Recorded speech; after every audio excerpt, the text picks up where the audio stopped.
I mean, it's just amazing what Republicans are doing in this election cycle. The Republican Party, as I have been pointing out on this program for 13 years, the Republican Party is not a legitimate political party. It's a scam.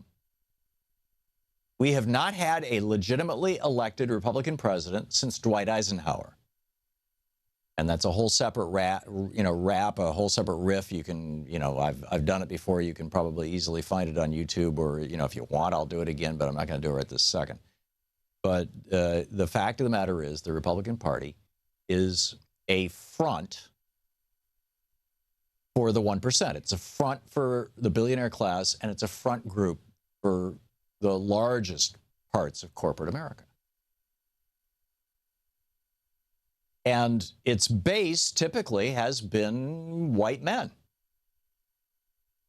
And white men are no longer, white men of voting age are only, in the neighborhood of 20% of the population now.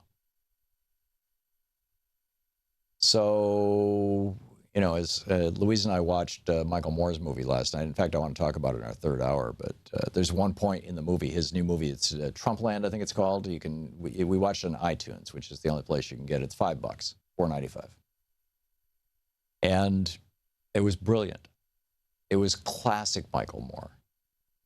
The guy has got one of the sharpest and most brilliant and minds that I'm in awe.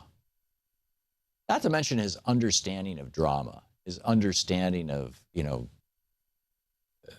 building emotional tension and building. It was just brilliant. So as the Republican base, the number of people that they can really get cranked up over issues like abortion, it's only a minority of the populace thinks that women should be forced to carry their pregnancies to term no matter what. A growingly small minority. Whether it's the death penalty, only a minority of Americans now support the death penalty. Whether it's you think the war on drugs should continue, only a minority of Americans support the war on drugs. Whether it's, you agree with Paul Ryan and the establishment Republicans that Social Security should be privatized and Medicare should be cut and Social Security should be cut. That's a position that's held by only a small minority of Americans. Whether you agree with Paul Ryan and the establishment Republicans that there's no such thing as global warming and it's just fine if the petro billionaires keep making more and more money pumping, carbon dioxide and methane into our atmosphere. That's that's increasingly less than 50% of America. So as the Republicans have less than half of America on their side, what are they doing? They had this analysis of the Romney loss 4 years ago, and they decided, really what we need to do is be more responsive to the people and bring in minority voters. How's that working out?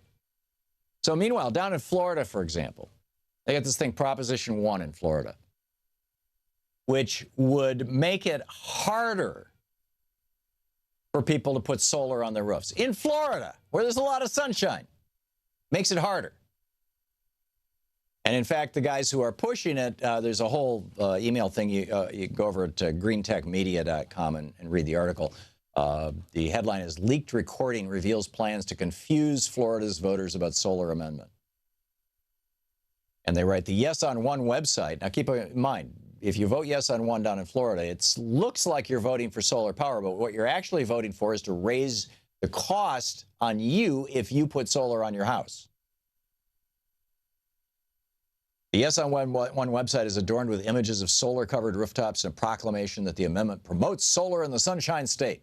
Right. It's a lie. It says, quote, state and local governments shall ensure that consumers who do not choose to install solar are not required to subsidize the cost of backup power and electric grid access to those who do. And in this, the Miami Herald published this article, free market policy expert. He said this is a political jitsu meant to handicap solar advocates. So, they're lying to you in Florida, right? If you're in Florida, if you are in favor of solar energy, you vote no on number one. In Wisconsin, Ari Berman has a brilliant piece in The Nation today about what's going on at the University of Wisconsin in Green Bay. They have There's no polling place on campus. And so students are waiting like hours and hours and hours in line at the closest one. So he says after the primary, leaders of 8 different student groups, including the Republican, Democratic, and Libertarian parties and the Black Student Union, asked the city to put an early voting location on campus to alleviate the long lines. But city officials ignored the request and opened only one early voting site on September 26th for the entire city, the 3rd largest city in Wisconsin. And that's at the clerk's office. It's a 15-minute drive from campus. Yes, all students have cars, of course. And it's only open during business hours, like when you're supposed to be in class. The city clerk is a person by the name of Chris Teskey. And Teskey wrote in Teskey, of course, a Republican and a close ally of Governor Scott Walker, wrote, quote, UWGB, University of Wisconsin at Green Bay, is a polling location for students and residents on Election Day, but I feel by asking for this to be the site for early voting is encouraging the students to vote. I have heard it said that the students lean more toward the Democrats. Yeah, this is the city clerk.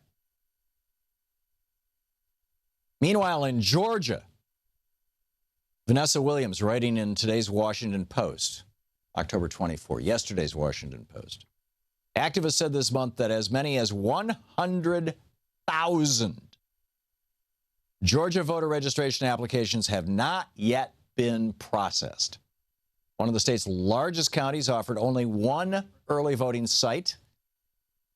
This is a county with a very large African-American population, prompting hours-long waits for many people at the polls last week. And the state's top election official has refused to extend voter registration deadlines in counties hardest hit by Hurricane Matthew. You will recall, particularly down in the Savannah area, Hurricane Matthew took out a good chunk of southern Georgia. They point out the clashes in Georgia. Ari Berman echoes battles in recent months, including North Carolina, Michigan, Wisconsin, and Ohio. Georgia's ground zero, he writes, if you will, when it comes to voter suppression and voter discrimination that we're seeing this election season. He's quoting Kristen Clark, president and executive director of the Lawyers Committee for Civil Rights Under the Law. In one county, advocates say they stopped an effort by local officials to move a polling precinct that served predominantly black voters from a gymnasium to the sheriff's office. They submitted 250,000 new voter registration applications, but they learned last week that about half of those would-be voters had not yet been added to the polls. I mean, this is just incredible. And then you've got, this spokesperson, this Mr. Kemp. Where's his first name here? The state's top election official. Republican Secretary of State Brian Kemp. And Brian Kemp declined to provide data on who's on the voting rolls and went on Twitter and attacked the ACLU. He says, this is a stunt. This is a quote from his Twitter feed. This is the Republican Secretary of State in Georgia trying to actually get people who register to vote on the voting rolls so they can vote. Quote, it's a stunt by the ACLU to manipulate the system and squander state, county, and county resources days before the election. We can't sit back and watch the radical left create chaos in our state. Stand with me and protect Georgia's elections. Right. Stand with him and protect Georgia's elections. Bring back the literacy test. You want to vote? Oh, that's fine. It'll only cost you $1,000. Can you recite the Constitution from heart? Who were the first five Chief Justices of the U.S. Supreme Court? That was a popular question back in the day down in Georgia. Let's just bring it all back, right? This is the Thom Hartmann Program. And Donald Trump has the perfidy, and Mike Pence, and the dishonesty to run around yelling about election fraud.